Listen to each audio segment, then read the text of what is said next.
Vamos ler o texto bíblico, carta aos Romanos, capítulo 8, versículo de número 31. Romanos, capítulo 8, versículo 31, ouçam o que diz: Que diremos, pois, à vista destas coisas? Se Deus é por nós, quem será contra nós? Aquele que não poupou o seu próprio filho, antes por todos nós o entregou, porventura não nos dará graciosamente com ele todas as coisas? Quem intentará acusação contra os eleitos de Deus? É Deus quem os justifica. Quem os condenará?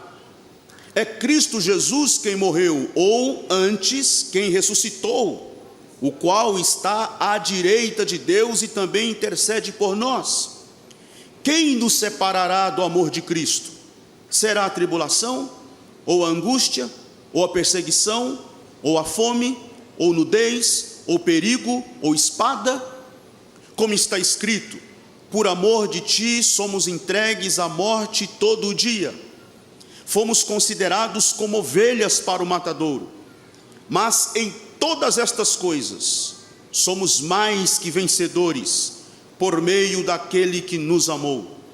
Porque eu estou bem certo de que nem a morte, nem a vida, nem os anjos, nem os principados, nem as coisas do presente, nem do porvir, nem os poderes, nem a altura, nem a profundidade, nem qualquer outra criatura poderá nos separar do amor de Deus que está em Cristo Jesus, nosso Senhor. Amém. Amém. Podeis sentar.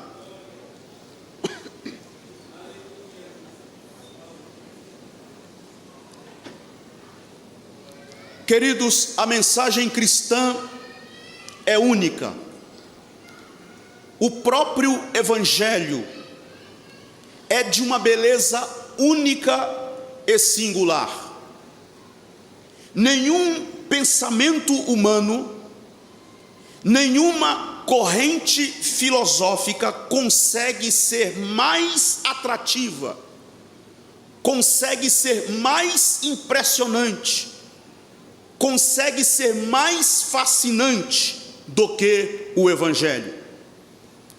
Daí a pergunta, e óbvio que as perguntas que eu vou fazer agora são perguntas retóricas. Qual o segredo de homens e mulheres ao longo da história cristã que deram as suas próprias vidas pelo testemunho do Evangelho de Jesus Cristo? Já parou para pensar que nos primórdios da igreja, que lá atrás nós temos nos registros dos anais da história e na história do cristianismo, homens e mulheres que não temeram pela própria vida, que não se pouparam a si mesmos, mas destemidamente, bravamente se entregaram pela mensagem, pela causa do Evangelho que anunciavam e que pregavam. O que há de encantador no Evangelho que jovens missionários arriscam as suas vidas em terras distantes por sua causa? Quais os conteúdos de uma mensagem que há mais de 2000 anos vem arrebatando pessoas, vem arrebatando multidões e multidões, transformando estas pessoas e dando um sentido às suas vidas de forma tão bonita, extraordinária e singular? Que mensagem é esta? Que mensagem é esta que ainda no primeiro século, seguidores do caminhante de Nazaré, seguidores daquele carpinteiro de Nazaré, seguidores daquele andarilho que andou pelas terras empoeiradas da antiga Palestina, se sentiam privilegiadas ao serem açoitadas por sua fé e consideravam isso um ato digno e honroso, qual seja sofrer pelo nome e pelo testemunho de Jesus Cristo, nosso Senhor. O que há de extraordinário nesta mensagem? Que cristãos morriam com um sorriso nos lábios, depois de serem cruelmente torturados, depois de serem brutalmente açoitados, pelo testemunho de sua fé. No momento final, na fronteira entre a morte e a vida, morriam com sorriso nos lábios e agradecendo a Deus o privilégio de estarem morrendo pela causa do Evangelho de Jesus Cristo, nosso Senhor. De onde veio tanta firmeza?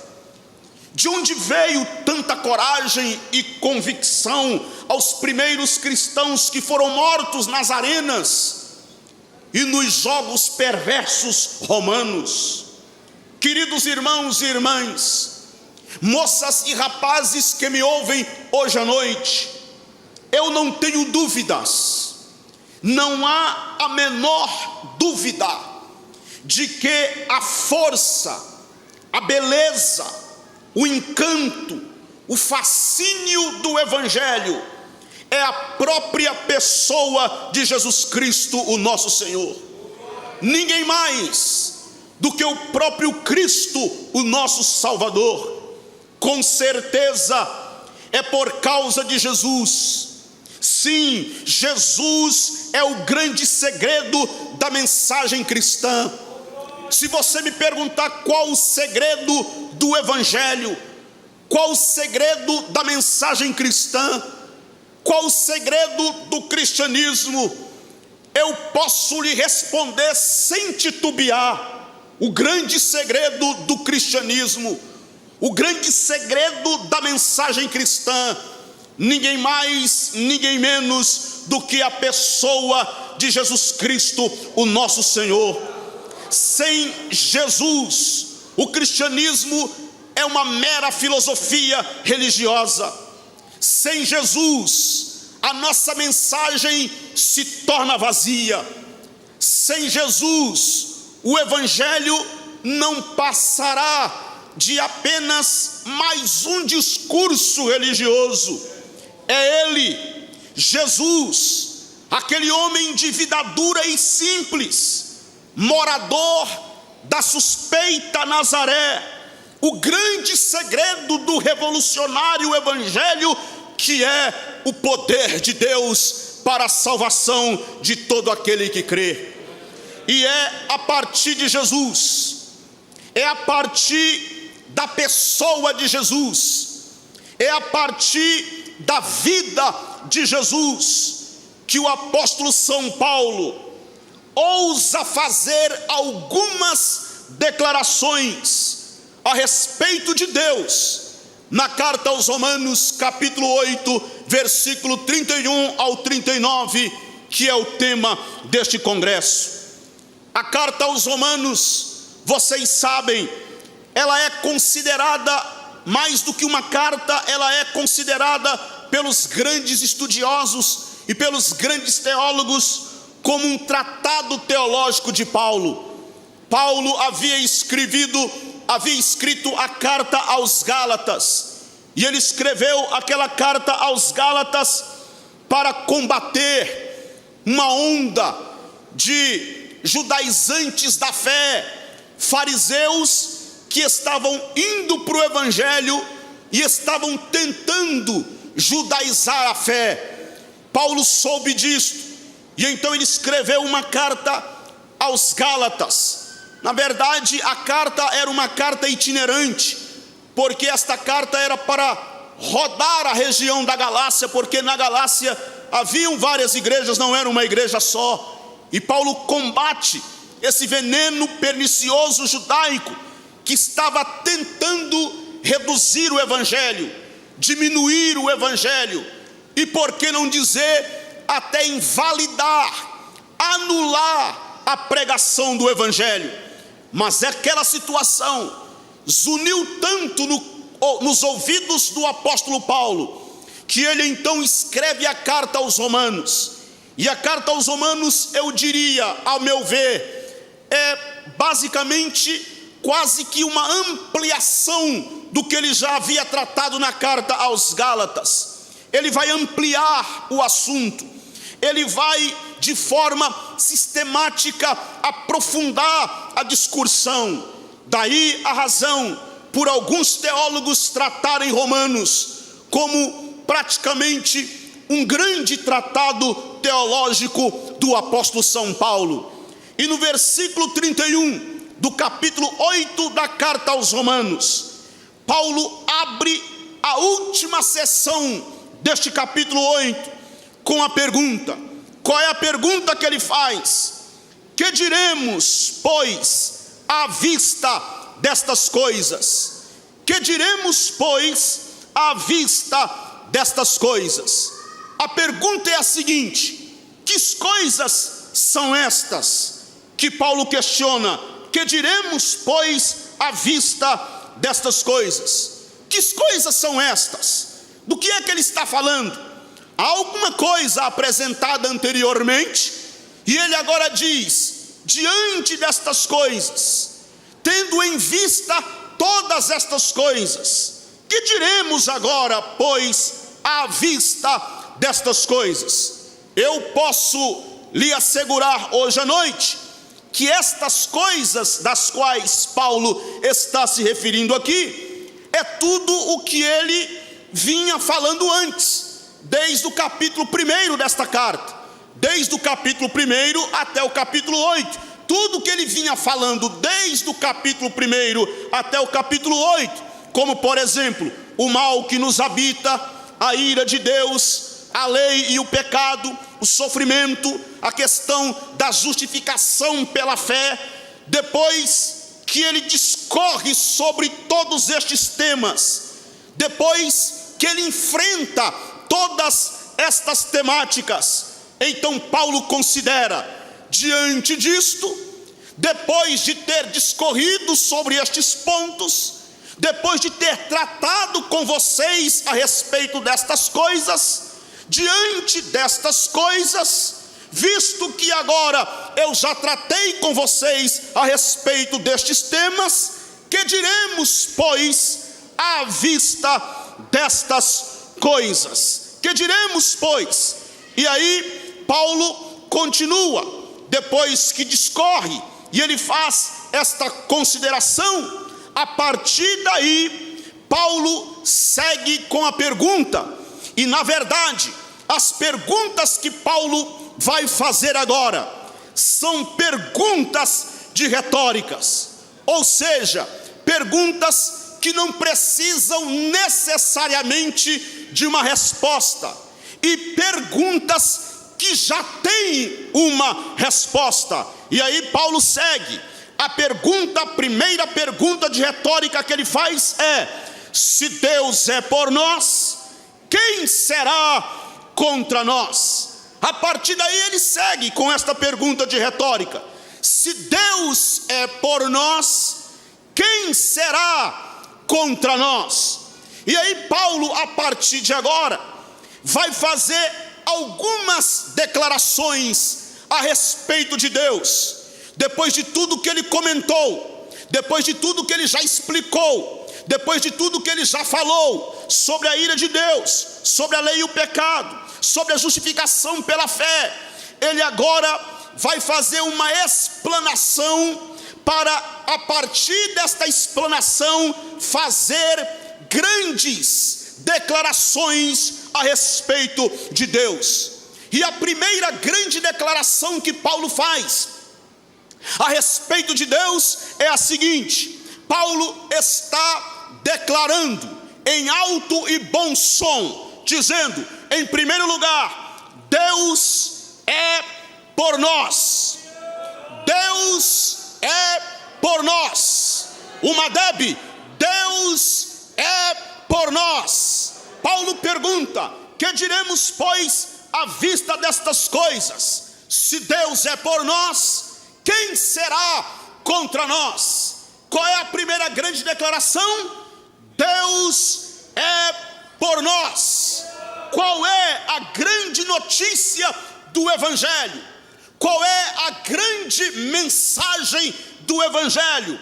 Deus é por nós. Esta foi, meus queridos irmãos e irmãs, a notícia mais alvissareira que foi pregada, que foi anunciada pelo anjo do Senhor nas caladas da madrugada, enquanto havia silêncio, enquanto todos dormiam. Um punhado de pastores estavam guardando os seus rebanhos nas caladas da madrugada, e de repente ouve-se então aquela grande, extraordinária e maravilhosa notícia. E eu vou convidar vocês para abrirem as vossas Bíblias no Evangelho de Jesus segundo Lucas, capítulo de número 2. Lucas, capítulo de número 2, versículo de número 8.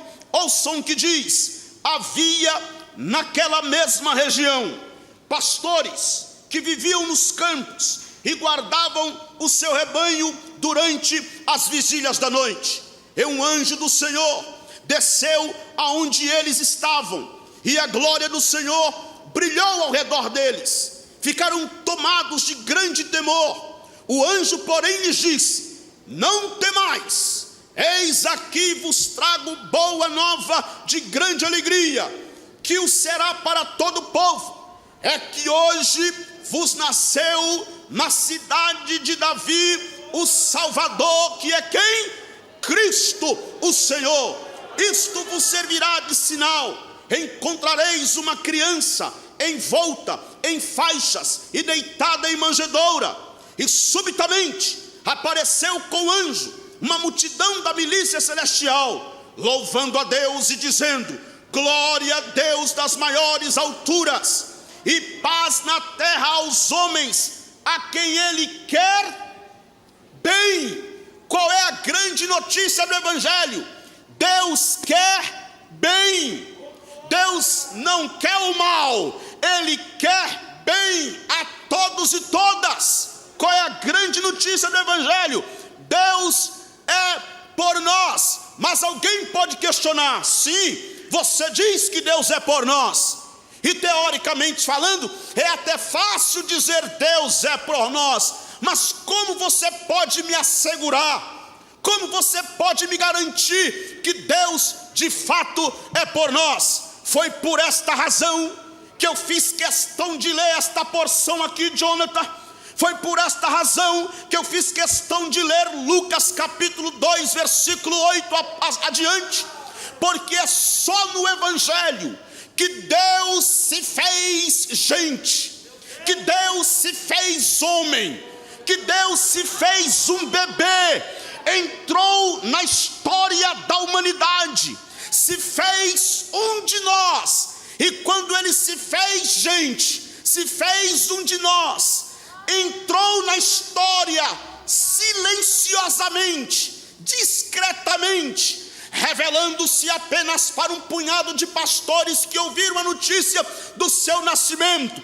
Ele estava demonstrando, declarando: Ele não é um Deus distante, Ele não é um Deus de longe, Ele não é um Deus indiferente à dor humana, Ele não é um Deus distante e de longe, Ele é o Deus Emanuel, Deus conosco. E Ele entra na história para declarar: Deus é por nós. Ouçam-me, senhores e senhoras, moças e rapazes que me ouvem hoje à noite, aqueles pastores, eu quero abrir aqui um parênteses para dizer o seguinte: os pastores eram os proscritos da sociedade daquela época.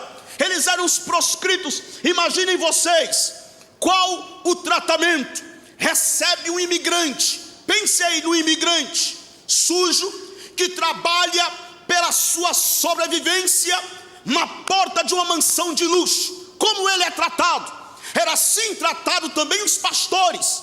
eles eram os proscritos, eles não eram bem-vindos ao seio da sociedade, embora cuidavam de rebanhos, embora pastoreavam ovelhas, que é um animal muito bem quisto, muito bem tratado e que servia para os rituais de culto e sacrifício da tradição judaica. Mas os pastores que exerciam aquele trabalho eram proscritos, marginalizados, excluídos. Sempre que nasce um príncipe, há uma grande badalação nas mídias sociais. Vocês se lembram quando nasceu os 2 filhos de Charles e da princesa Diana na Grã-Bretanha, na Inglaterra? Vocês sabem dos aplausos, dos confetes, das manchetes, de todos os repórteres e de todas as notas de jornais e das principais revistas voltadas para ali. Mas agora está acontecendo que o Rei dos Reis e Senhor dos Senhores, o Príncipe da Paz, está nascendo em um estábulo. Ele entra na história silenciosamente, nascendo em um estábulo, e o seu berço não era de ouro, o seu berço era um coxo para alimentar animais. E quem são os primeiros a serem formados? Os proscritos, os excluídos, os marginalizados, os abandonados. Pois eu vim aqui hoje à noite dizer a alma débil: Deus é por nós. Eu vim aqui hoje dizer, diante das câmeras que estão transmitindo este congresso, e gritar aos 4 cantos do mundo: o Deus que eu prego é o Deus encarnado em Jesus Cristo Nazareno. O Deus que eu vim anunciar é o Deus que se revelou ao homem. Ele é por nós. Esta é a grande notícia do Evangelho. Deus é por nós. Mas aí vem a pergunta: qual é a prova? Qual é a prova, pastor Nilson, que Deus é por nós? Veja aí no texto, carta de Paulo aos Romanos, carta do apóstolo São Paulo aos Romanos. Vejam o que diz, versículo de número 32. Vejam o que diz: aquele que não poupou o seu próprio filho, antes por todos nós o entregou, porventura não nos dará graciosamente com ele todas as coisas? Deus é por nós. Há uma prova? Primeiro ele se fez gente, entrou na história humana, veio experimentar na sua própria pele os traumas, as dores humanas, o choro, a dor humana, experimentou na sua própria pele. E o autor da carta aos Romanos, o apóstolo Paulo, está afirmando: aquele, sabe por que eu posso garantir que ele é por nós? Porque ele não poupou nem o seu próprio filho, antes por todos nós o entregou, porventura não nos dará graciosamente com ele todas as coisas? Meus queridos irmãos, eu não posso continuar esta mensagem hoje à noite sem dizer a vocês que o meu Cristo, que o Jesus desta igreja entrou na história. Ele entrou e veio experimentar as nossas dores, sofreu na sua própria pele, pregou, ensinou, caminhou quilômetros e mais quilômetros, andando a pé, andando com homens pescadores, semi-analfabetos, acompanhado por multidões e multidões, algumas pessoas ali apenas meramente interesseiras, outras pessoas estavam ali apenas para ver no que aquilo ia dar, outras estavam mesmo curiosas, querendo compreender aquele carpinteiro de Nazaré, que ele pregava, o que ele ensinava, e a sua mensagem, a mensagem daquele carpinteiro, ecoou dentro dos palácios, incomodou a elite política e religiosa do seu tempo, e eles chegaram a um veredito cruel: esse homem tem que ser preso, esse homem tem que morrer. E foi isso que fizeram, prenderam o meu Jesus. E então, de forma indigna e injusta, submeteram-no a um processo de julgamento, onde foi julgado por um juiz covarde, e foi julgado também por uma corte também covarde, semelhantemente covarde. Agora ouçam-me, haviam alguns métodos de espancamentos e de açoites. Quero lembrar-vos aqui hoje à noite que a maneira ou os métodos de espancamentos e de açoitamento que submeteram o meu Cristo, e que ele mesmo assumiu esta posição de se dar, de se doar e de enfrentar tudo aquilo que estava diante dele, não foram os métodos de açoitamento e de espancamento judaico, conforme está lá na lei, no Deuteronômio capítulo 25. Os judeus temiam quebrar aquela lei, a lei do chicoteamento, a lei do espancamento com chicote, e então eles contavam meticulosamente 39 chicotadas para não passar da marca das 40 chicotadas. Mas Jesus não foi espancado, não foi açoitado, não foi chicoteado pelos métodos judaicos. Ele foi açoitado, brutalmente espancado, torturado pelos métodos romanos. E como era que eles faziam? Primeiro, eles arrancavam todas as vestes da vítima. A vítima ficava completamente despida, nua, sem uma peça de roupa no corpo. Depois eles pegavam a vítima, faziam aquela vítima abraçar um tronco largo e baixo, acorrentado com correntes nos seus pulsos e nos seus tornozelos, e pegavam um chicote, um azorrague, missionária Carla, um azorrague com 12 pontas, e começavam a golpear as costas da vítima na cepa de tortura. Pastor Denis, foi isto que eles fizeram com meu Jesus, foi assim que eles fizeram com meu Cristo. Arrancaram as suas vestes, ele ficou completamente nu, fizeram-no abraçar aquele tronco largo e baixo, e começaram a golpear as costas do meu Senhor. Os historiadores dizem que nas pontas do chicote havia lasca de madeira, pedaço de osso, chumbo, e a madeira, as lascas de madeira com pedaço de osso rasgavam a carne do meu Cristo, enquanto o chumbo provocava hemorragia e acelerava o esguinchar do sangue. A essas alturas ele já estava um bolo de carne humana, machucado e todo ensanguentado. Pegaram uma coroa de espinho, colocaram sobre a cabeça do meu Senhor. Depois eles pegaram um manto vermelho, que era preso aqui no pescoço com uma presilha, ele vinha até a altura da sua cintura, colocaram sobre as costas dele. Depois pegaram uma cana, colocaram na sua mão, e eles faziam este gesto aqui e diziam: salve rei dos judeus, salve rei dos judeus. Zombaram do meu Senhor, cuspiram na sua face, bateram no seu rosto, pegaram uma cana na sua mão, espancaram com ela a sua cabeça, e diziam: confessa quem foi que te bateu, confessa quem foi que te bateu. O meu Senhor permaneceu calado, bateram na sua face, ele não reclamou, cuspiram no seu rosto, ele não blasfemou. Vejam o que diz Isaías, 750 anos aproximadamente antes dele.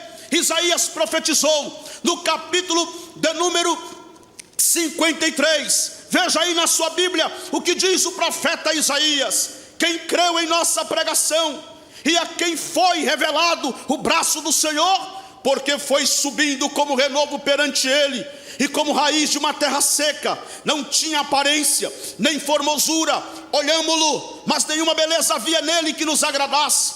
Era desprezado e o mais rejeitado entre os homens, homem de dores, e que sabe o que é padecer, e como um de quem os homens escondem o rosto, era desprezado, e dele não fizemos caso. Certamente ele tomou sobre si as nossas enfermidades, e as nossas dores levou sobre si, e nós o reputávamos por aflito, ferido de Deus e oprimido. Mas ele foi traspassado pelas nossas transgressões e moído pelas nossas iniquidades.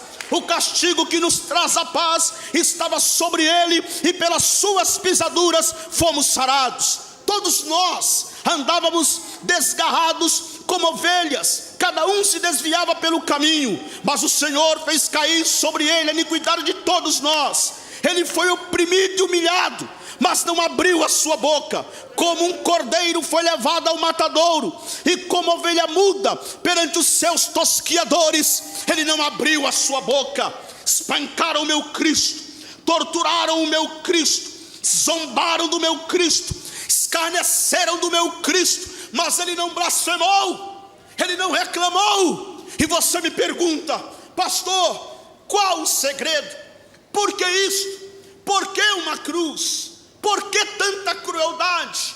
Por que tanta agressão?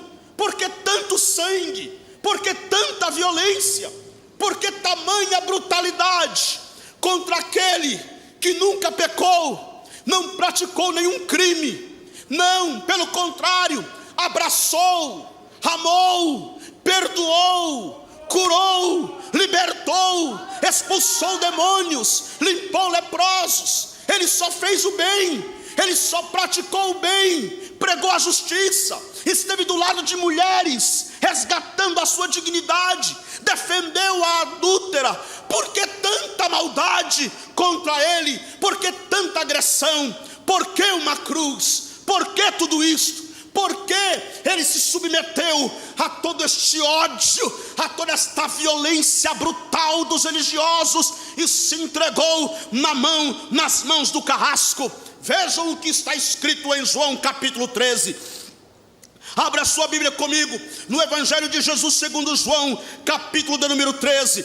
Eu gosto de pregar no Congresso da Almadeb, porque eu tenho liberdade aqui para pregar Bíblia. Então abra a sua Bíblia, João capítulo 13, versículo de número 1. Aqui está a resposta. Olha o que diz: ora, antes da festa da Páscoa, sabendo Jesus que era chegada a sua hora de passar deste mundo para o Pai, o que aconteceu? Tendo amado os seus que estavam no mundo. Repitam comigo: tendo amado os seus que estavam no mundo. Repitam comigo: tendo amado os seus que estavam no mundo, amou-os até a metade. Amou-os até antes da pandemia. Agora se virem aí, vê o que vocês vão fazer na vida de vocês. Amou-os até quando? Até o fim. Ele foi até o fim. Ele suportou a cruz por causa dos meus pecados. A cruz era minha, a cruz era tua, a cruz era tua, era minha cruz. A cruz era tua, a cruz era nossa, a cruz não era dele, mas ele suportou a cruz. Ele olhou para Almadeb e disse: eu amo incondicionalmente, eu amo incondicionalmente, mas tem uma cruz, eu amo incondicionalmente. Amou-os até o fim. E aqui está, meus queridos irmãos, o segundo ponto da minha pregação. Porque qual é a segunda declaração do apóstolo São Paulo na carta aos Romanos? A segunda declaração do apóstolo São Paulo na carta aos Romanos, capítulo 8, é que ele, Deus o Pai, nos justifica. Nos justifica. Isso está onde? Versículo de número 33. Mais uma pergunta retórica e a resposta. Olha o que diz Paulo: quem intentará a acusação dos eleitos de Deus? Quem intentará a acusação contra os eleitos de Deus? Qual é a resposta de Paulo? É Deus quem os justifica. É Deus quem os justifica. E aqui está. Por que a cruz? Qual o significado da cruz?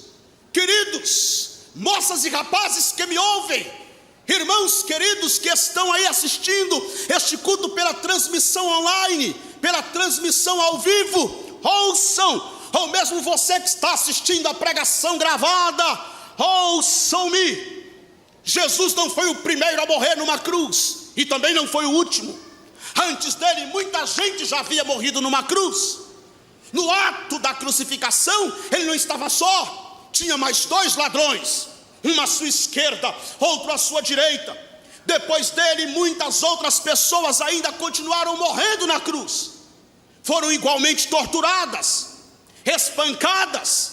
A história diz que houve um tempo que Roma matou tanta gente pendurada numa cruz, que faltou madeira para fazer cruzes, para crucificar as pessoas.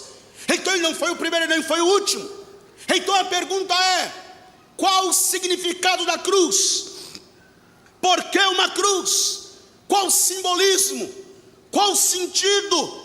Qual a diferença da cruz de Jesus Cristo para todos os outros antes dele que morreram numa cruz, e para todos os outros que depois dele também morreram numa cruz? Qual o significado?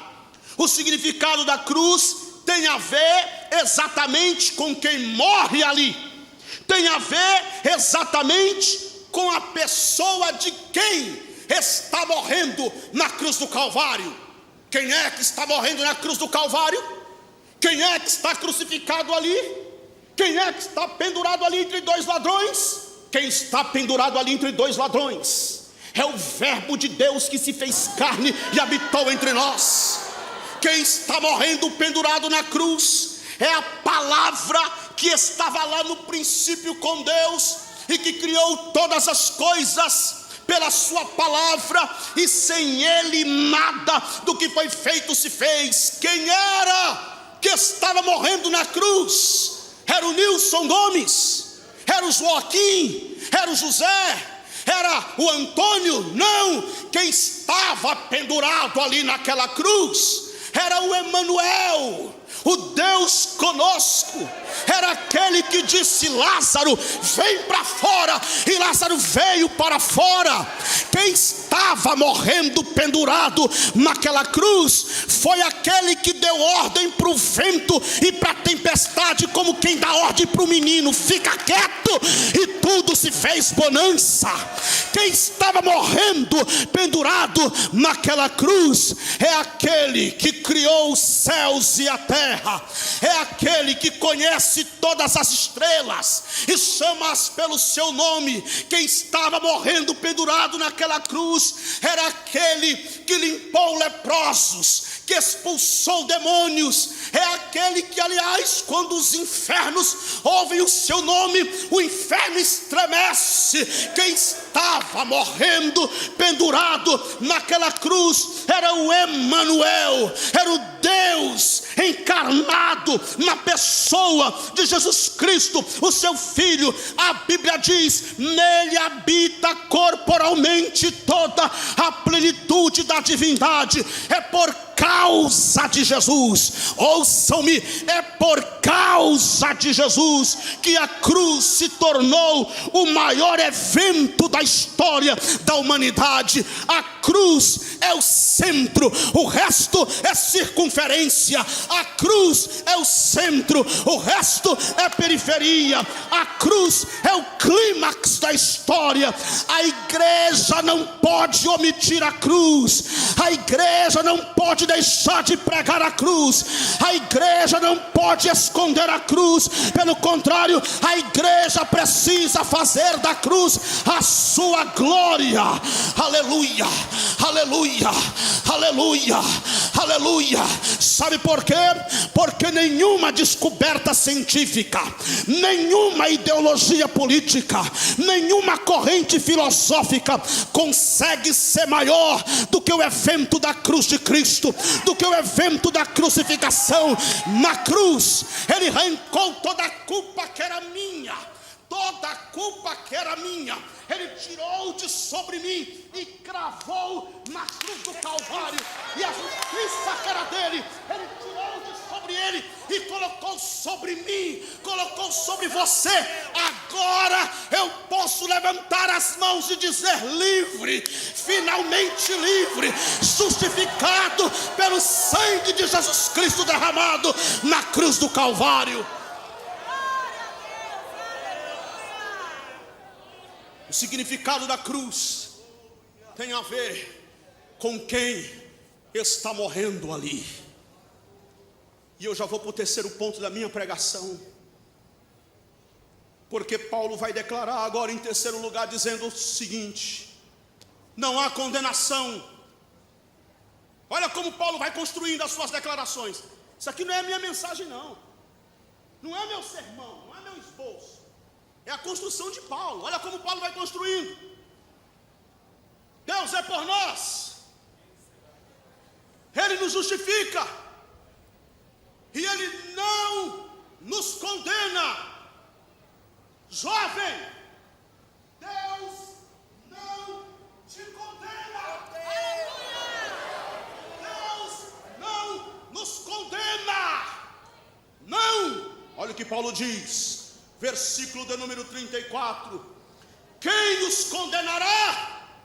É Cristo Jesus quem morreu, ou antes, quem ressuscitou, o qual está à direita de Deus e também intercede por nós. O que estava acontecendo na cruz? Na cruz Deus estava resolvendo o problema da culpa humana. Ei moça, ei moço, você me diz: pastor, eu me sinto culpado o tempo todo. Eu me sinto culpada o tempo todo. Você que me assiste aí pela internet, eu me sinto culpado, eu me sinto culpada o tempo todo. É uma opressão na minha mente, é uma acusação terrível. Eu tento me livrar e não consigo. Eu tenho uma boa notícia a te dar hoje à noite. Na cruz, Jesus estava resolvendo o problema da culpa humana. Ele arrancou a culpa, colocou sobre Ele. Ele assumiu a tua culpa, Ele assumiu a minha culpa, Ele assumiu a nossa culpa e colocou sobre nós a sua justiça. E na cruz Ele pronunciou algumas palavras, como por exemplo, não baixe o meu retorno não, querido, por favor, me ajude aí. Como por exemplo, na cruz Ele disse: mulher, eis aí o teu filho. Filho, eis aí a tua mãe, numa referência a João e a Maria que estavam ao pé da cruz. Na cruz Ele disse: tenho sede, tenho sede. E eles colocaram uma esponja na ponta de um caniço, molharam em vinagre. Claro que não é vinagre de cozinha, vinagre ali é uma espécie de um vinho de péssima qualidade, um vinho, perdão a expressão, um vinho vagabundo, uma marca vagabunda de vinho. Molharam e chegaram perto da boca do meu Senhor, no alto da cruz. Na cruz, Ele disse: Pai, perdoa-os porque eles não sabem o que fazem. Na cruz Ele ainda disse: Eloi, Eloi, lama sabachthani. Deus meu, por que me desamparaste? Quantos de nós clamamos assim em 2020? Quantas famílias clamaram? Quantas famílias estão clamando: Deus meu, por que nos abandonaste? Deus, aonde estás? Deus, aonde estás? Por que nos abandonaste? Deus abandonou Jesus. Deus, o Pai, abandonou o Filho na cruz? Não. E por que ele bradou dizendo: por que me abandonastes? Sabe por quê? A dor foi tão grande, foi tão alucinante, foi tão ensurdecedora a dor dele na cruz, que a dor do Filho doeu no Pai. E foi uma dor tão terrível que Pai e Filho estavam entrelaçados na mesma dor. O Pai sentindo a dor do Filho, era como se o Filho se sentisse abandonado. E eu quero te dizer, é a mesma coisa que acontece conosco hoje. Quando você diz: Deus, onde estás? Deus, por que me abandonastes? fazer. Exatamente aí Deus está chorando com você, gritando o seu grito, chorando o teu choro, sentindo a tua dor, gemendo o teu gemido. Deus estava sentindo a dor do filho. Mas de todas as palavras que Jesus falou na cruz, de todas as frases, pastor Denis, que na verdade esse tema foi cunhado por Orlando Boia, considerado o apóstolo da literatura brasileira, que escreveu o clássico Os Heróis da Fé. Foi Orlando Boia quem cunhou o tema, dizendo as 7 palavras da cruz. E os pregadores da velha guarda dos anos 80 e 90 pregaram muito esta mensagem sobre as 7 palavras da cruz, que na verdade foram frases curtas que ele falou. Algumas delas eu já mencionei para vocês, mas de todas elas, a que mais me encanta, a que mais enche o meu coração de alegria, a que mais me entusiasma, o brado do Calvário, a frase, a palavra da cruz, que mais enche o meu coração de gozo, foi quando ele bradou dizendo: Tetelestai, em latim, consumatum est, que no nosso português está consumado. Está consumado.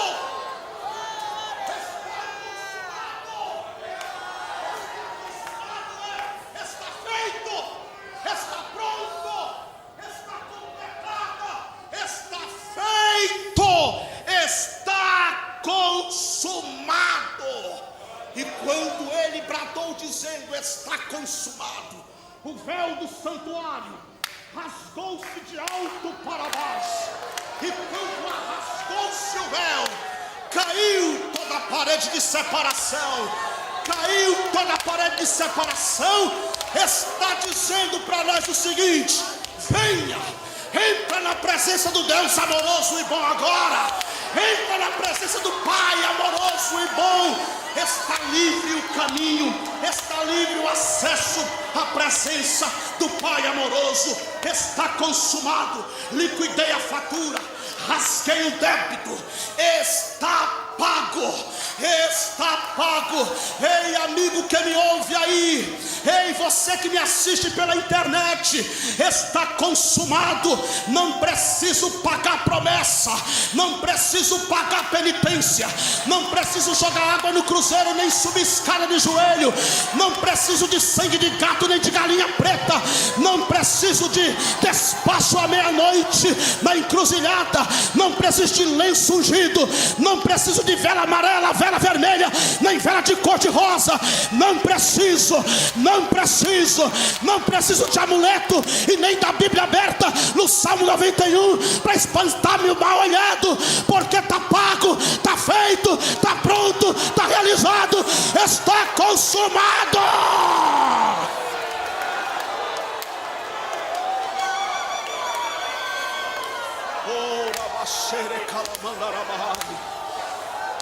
Ei, cantora manaraba sanda canaraba.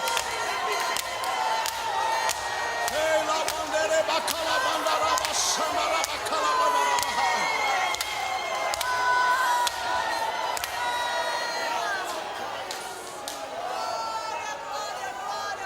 Está consumado.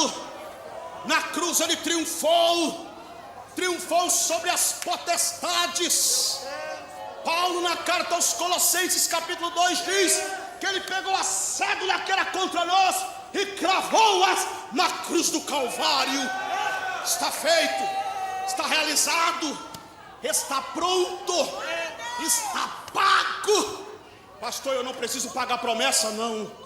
Eu não preciso fazer a campanha da igreja A, B ou C, não. Mas o bispo fulano, o apóstolo não sei quem falou que tem. O bispo apóstolo fulano, que não sei quem de onde falou, ele está absolutamente equivocado da mensagem do evangelho, porque depois do sacrifício de Jesus na cruz do Calvário, não há absolutamente mais nada a ser feito, porque tudo que tinha que ser feito, Jesus Cristo já fez na cruz do Calvário. Aleluia, aleluia. Agora eu posso te dizer o seguinte: vem à cruz, e seja salvo. Venha Jesus, porque na cruz Ele pagou o pecado de todos os homens. O que é que eu faço agora? Creia, apenas creia. Não tem mais nada a ser feito a não ser crer. Creia, porque todo aquele que crê já é considerado justo, não porque o seja em si mesmo, mas porque a justiça de Cristo foi imputada sobre nós. Venha a cruz, venha a Cristo e seja salvo.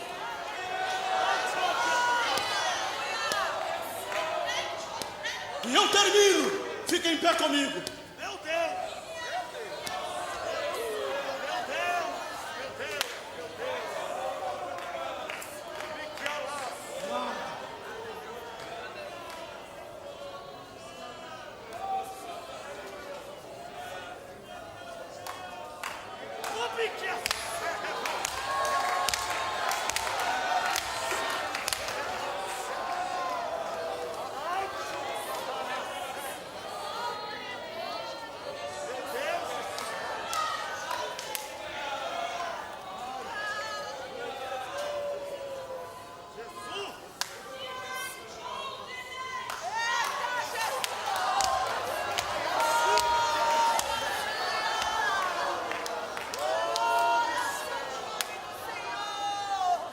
O que a missionária Carla acabou de falar para mim aqui, o que ela falou para mim aqui, está o Espírito de Deus aqui, e muitos de vocês conhecem o meu estilo e o meu jeito de pregar e sabem que eu não sou dessas coisas. Mas o que ela me disse aqui é exatamente o que está anotado aqui no último ponto do meu sermão para fechar a mensagem. Se quiser ler, pode ler aqui, pastor Denis. O último ponto do meu sermão, eu falei, fique em pé, porque eu vou encerrar aqui. E ela veio e falou aqui o que já está aqui no sermão.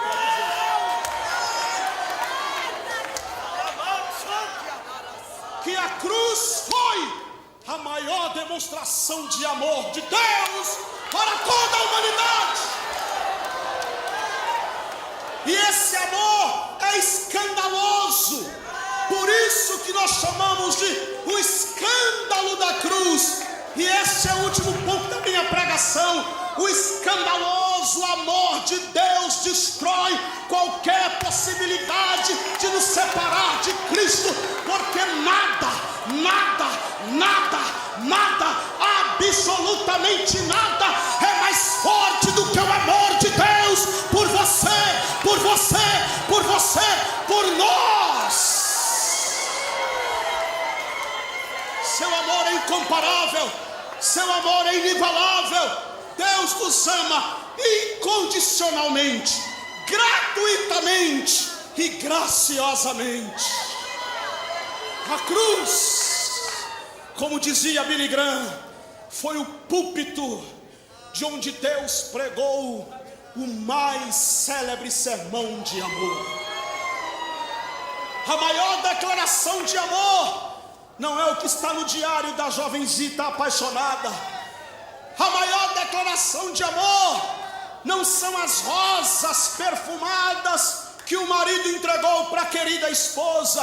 A maior declaração de amor não saiu da pena dos mais célebres poetas. A maior declaração de amor não está nos mais badalados livros de poesia. A maior declaração de amor não está na boca dos mais ovacionados poetas. A maior declaração de amor Deus pregou do alto daquela cruz. Eu te amo, eu te amo, eu te amo, eu te amo com amor incondicional.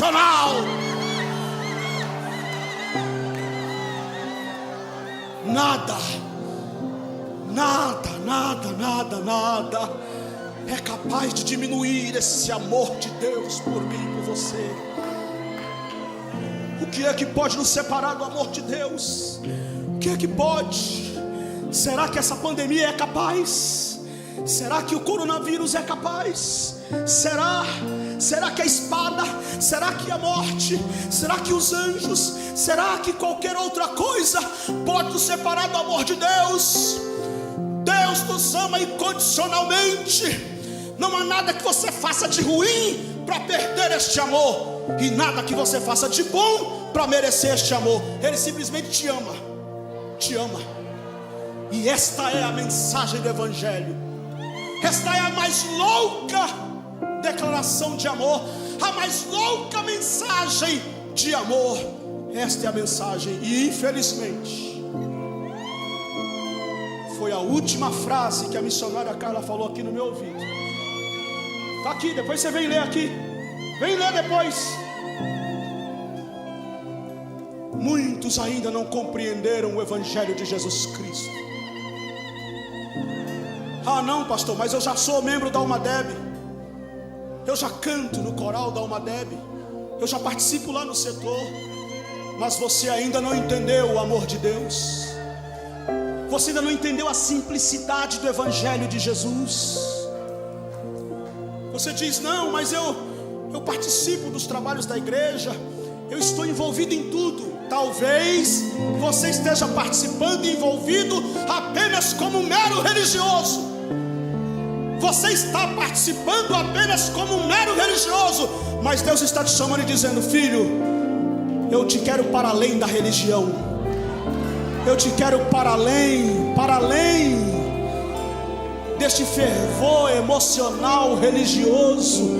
Eu te quero por uma relação de compreensão do meu coração e do meu amor. E eu quero fazer o apelo aqui agora. Quero fazer o convite aqui, Jonathan. Quero fazer o apelo aqui agora. E o meu apelo é geral. O apelo é geral. O apelo é para quem não é crente, é para crente desviado e é para crente que já é crente, que está na igreja, que canta no coral, que canta no conjunto, não tem problema. O convite é para todos. Todos que diz assim, eu quero esse amor, eu quero me entregar loucamente. Já que esse amor é um amor escandaloso e louco, então também eu quero me lançar loucamente neste amor. Eu quero mergulhar profundamente neste amor. Eu quero. Eu não vou chamar vocês aqui à frente para evitar aglomeração, mas eu vou pedir uma manifestação de vocês aí mesmo onde vocês estão.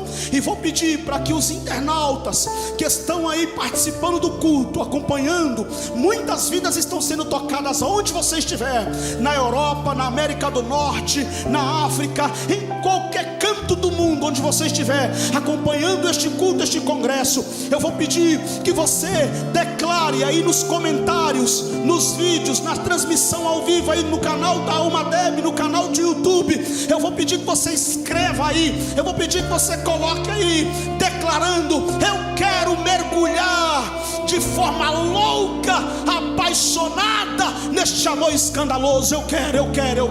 Coloque isso aí. E eu vou pedir para vocês que estão aqui, se você quer tomar hoje uma decisão, se você diz hoje assim, pastor, eu ainda não tinha entendido a dimensão desse amor, eu ainda não tinha compreendido a beleza, a pureza e a simplicidade do Evangelho de Jesus Cristo, mas hoje eu compreendi, abri o meu entendimento, abri os meus olhos. Eu quero mergulhar de forma louca e apaixonada neste amor escandaloso e louco do meu Criador por mim. Se você é esta pessoa, só dê um sinal assim com a sua mão. Eu não vou pedir para vocês virem aqui à frente, porque não dá, por causa da aglomeração, mas dê um sinal assim com a mão. Só dê um sinal assim com a mão. Faz assim, bem assim, porque eu tenho um pouquinho de dificuldade para enxergar aqui por causa da iluminação.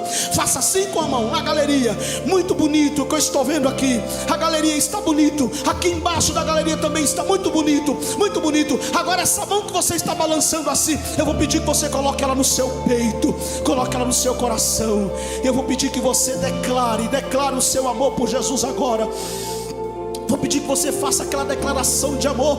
Sabe aquela declaração de amor, mas aquela declaração de amor melosa, aquela declaração de amor assim íntima, pessoal, de Deus, de você para com Deus, do teu coração para com o Pai Celestial, de dizer, Deus, aqui está o meu coração, todo o meu amor, toda a minha paixão, toda a minha devoção, todos os meus sentimentos e todos os meus sentidos, todas as fibras da minha alma, eu entrego a Ti e eu mergulho profundamente mente, de forma louca, escandalosa e apaixonada por este amor incondicional.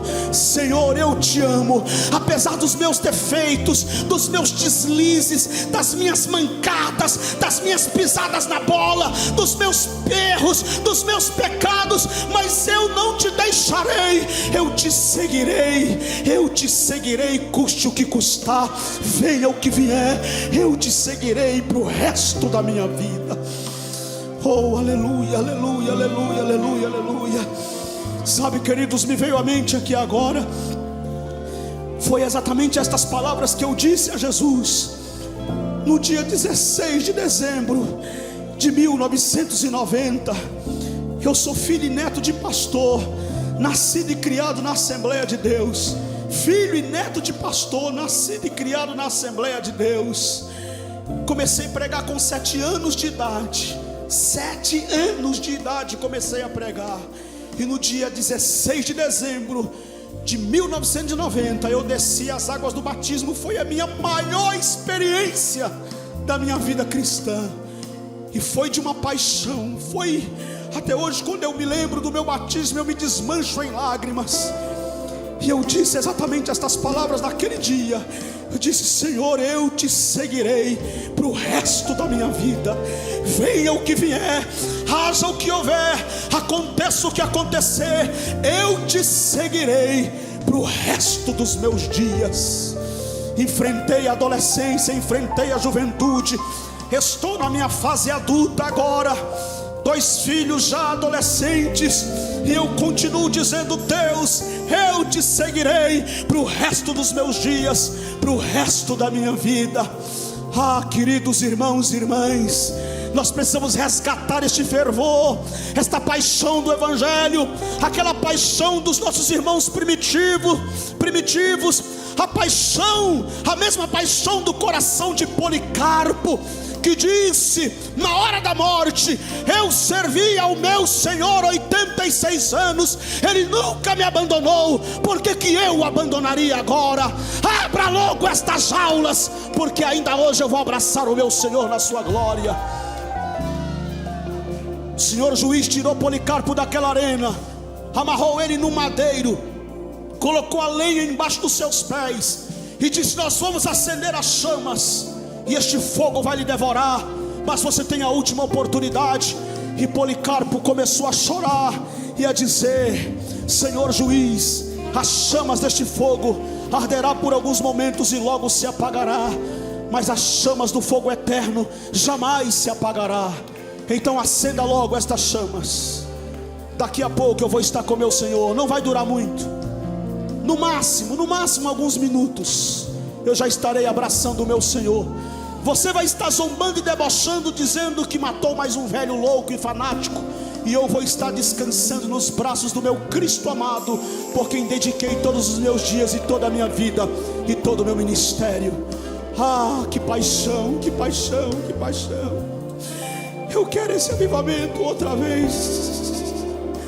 Eu quero este avivamento outra vez, que devolva a paixão do Evangelho, que devolva a simplicidade da cruz, a mensagem de Cristo, a mensagem do amor incondicional de Deus. A mão no coração, como eu havia pedido a vocês que tomaram essa decisão, e eu disse aqui, repito, não importa se você já é crente, se você já é membro da igreja, se você já canta no coral, ou se você está aqui visitando, ou se você é um jovem afastado, um homem ou uma mulher afastada do Evangelho, não importa. O que eu estou te pedindo é que você coloque a mão no seu peito agora e olhe para a cruz, te jogue aos pés da cruz, te lança aos pés da cruz, e você vai ouvir pela fé as correias do pecado sendo esbagaçadas pelo poder da mensagem da cruz de Jesus Cristo. Começa a receber aí agora no teu coração a alegria do céu, o gosto da salvação. Eu ministro sobre a tua vida agora, no nome de Jesus. Eu ministro sobre a tua vida agora, no nome de Jesus. Eu ministro sobre o teu coração agora, aí na galeria, aqui embaixo na nave da igreja, aí embaixo da galeria. Eu ministro sobre a tua vida agora a unção de Deus, a alegria do céu, a alegria da salvação. o gozo da salvação. Se você perdeu a alegria, você diz assim: pastor, eu não consigo mais sentir aquela alegria. Sabe, a alegria da salvação, a alegria do céu, o gozo do céu. Eu te digo hoje: receba agora, porque este Jesus que eu anunciei está aqui. Jesus está aqui. Jesus está aqui. Não tenho dúvidas. Então receba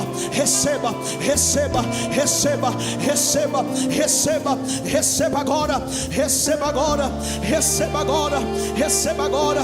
Queridos, eu vou pedir para vocês aqui do vocal, eu vou pedir para vocês me ajudarem. Antes do cântico que vocês vão apresentar agora, eu queria que vocês cantassem aqui rapidinho, só uma estrofe e um coro. Não precisa ser o hino todo, só a estrofe e o coro, que diz assim: rude cruz se erigiu, dela o dia fugiu, como emblema de vergonha e dor. Mas contemplo esta cruz, porque nela Jesus deu a vida por mim, pecador. Se eu amo a mensagem da cruz, de morrer eu a vou proclamar. Levarei eu também minha cruz, até por uma coroa trocar. Oh, quantos têm esta paixão pela cruz de Cristo, por este amor, esta vida. Sinta o poder de Deus aí agora no teu coração. Sinta em nome do Senhor Jesus. Tem jovens aqui que estão se desmanchando em lágrimas. Tem jovens aqui que estão se desmanchando em lágrimas. E quando eu vi o tema da Alma Deb, e Deus ministrou no meu coração esta mensagem para compartilhar com vocês, o Espírito de Deus trouxe esse sentimento do meu coração. Ele me disse: se prepara, porque vai ser uma noite de lágrimas, vai ser uma noite de choro, vai ser uma noite de choro, vai ser uma noite de lágrimas. E isto é um bom sinal, isto é um bom sinal. Te derrama na presença de Deus. Chore, chore, chore, te derrame nos pés do Calvário, nos pés da cruz. Chore na presença de Deus. Sinta agora, sinta agora, sinta agora. Receba agora. Receba o poder de Deus. Receba o poder de Deus. Receba o poder de Deus na tua vida. Receba agora. Aleluia, aleluia. Receba aí, meu filho, este amor profundo no coração de Deus, na tua alma, no teu espírito. Que bom estar aqui. Que alegria, que alegria, que alegria. Aleluia, aleluia, aleluia, aleluia, aleluia, aleluia, aleluia, aleluia. Levante as suas mãos para os céus, levante as suas mãos para os céus. Começa a receber agora a Shekinah de Deus, a glória de Deus está descendo aqui neste lugar. Aleluia. Obrigado, queridos, obrigado pela ajuda, obrigado pela compreensão. Aleluia, aleluia. Com as mãos levantadas para os céus, pode cantar o cântico que vocês quiserem, que estiver no coração de vocês. Se quiser continuar aí neste mesmo espírito, continue. Se quiser cantar o hino que já estava aí preparado, continue. Eu já vou entregar o microfone, mas eu quero nessas minhas últimas palavras ministrar aqui de forma geral sobre a igreja, sobre o povo de Deus, sobre a Alma Deb, sobre os que estão na internet, os internautas, os que estão aí do lado de fora do templo, que não puderam entrar. Em nome de Jesus Cristo, receba agora, receba o poder de Deus, receba a glória de Deus, receba, receba, receba, receba, receba. Seja batizado agora, seja batizado agora. Você não é batizado ainda com o Espírito Santo, ainda não falou em línguas estranhas, ainda não passou pela experiência do batismo com evidência de línguas, então seja batizado agora. Receba o batismo, receba o batismo, receba o batismo. Comece a falar em línguas estranhas agora. Ore em línguas estranhas agora, pela primeira vez na sua vida. Receba, receba, receba, receba, receba. Aí na galeria, receba, receba, receba. A glória de Deus está aí na galeria. A glória de Deus está passando aí na galeria. A casa está cheia da glória e da presença do Deus Pai amoroso e bom. Então receba, receba esta presença gloriosa. Receba, receba, receba, receba esta presença maravilhosa. Receba, receba. Seja curado, seja tocado, seja cheio, seja batizado, seja renovado. Receba fortaleza. Caiu, levanta. Está fraco, vai ficar forte. Está triste, se alegra. Agora, agora, agora, agora, agora, agora, agora, agora. Receba, receba, receba. Agora, em nome de Jesus, receba.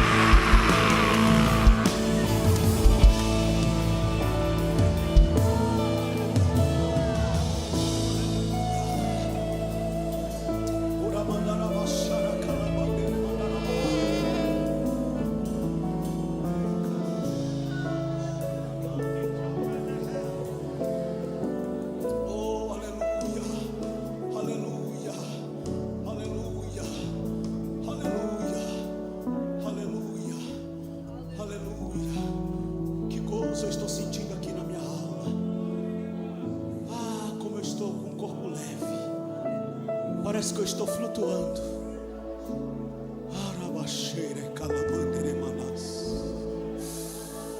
Há uma presença de Deus tão extraordinária aqui.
Mas eu digo, continue, continue, continue. É árduo, Anai, é árduo, mas tu és meu servo, meu filho.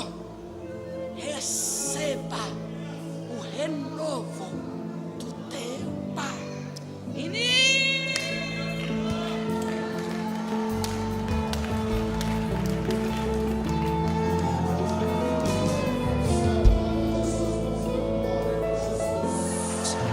Diga glória a Deus, diga graças a Deus, diga aleluia. Glória, glória. Estamos aqui direto do 38º Congresso Geral da Almadeb, noite de domingo, uma noite poderosa, impactante, uma mensagem que veio do coração de Deus ao coração do povo. Não existe mensagem melhor que foi pregada, a mensagem da cruz, pelo nosso amado pastor Nilson Gomes. Pastor, fale um pouquinho para a gente o que foi essa noite. Querido Roberto, eu estou aqui até sem muitas condições de falar, porque Acabei de pregar, terminei a mensagem agora, exatamente agora. Um clima uma atmosfera espiritual extraordinária. Deus me deu uma mensagem por sua bondade para compartilhar com a igreja no tema da festa. Um tema necessário e urgente. Nada nos separará do amor de Deus, que está em Cristo Jesus, nosso Senhor. E foi um momento de muita comoção, de muita lágrima. E eu mesmo, na condição de portador da mensagem, me emocionei muito. Ainda estou aqui ainda muito emocionado, muito feliz. A mensagem foi uma mensagem da cruz, a maior mensagem de todas.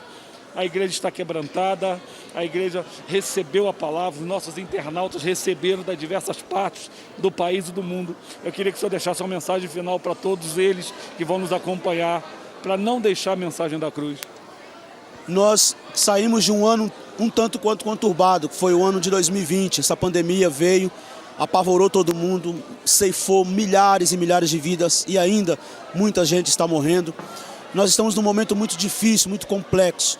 Mas a mensagem de hoje para nós foi: Deus é por nós, Ele nos justifica, Ele não nos condena e Ele nos ama incondicionalmente. Então se apegue a esta mensagem, se apegue a esta palavra e creia com todas as suas forças que a mensagem da cruz é o poder de Deus para a salvação de todo aquele que crê. Nós da UMADEB temos a convicção, assim como o pastor Nilson Gomes, que nada poderá nos separar do amor de Deus.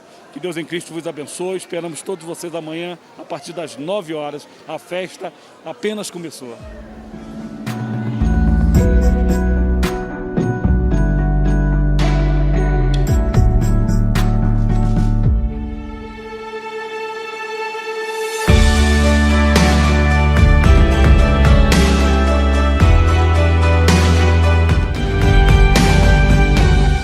Na UMADEB, Jesus Cristo é o centro e todos são bem-vindos. Participe!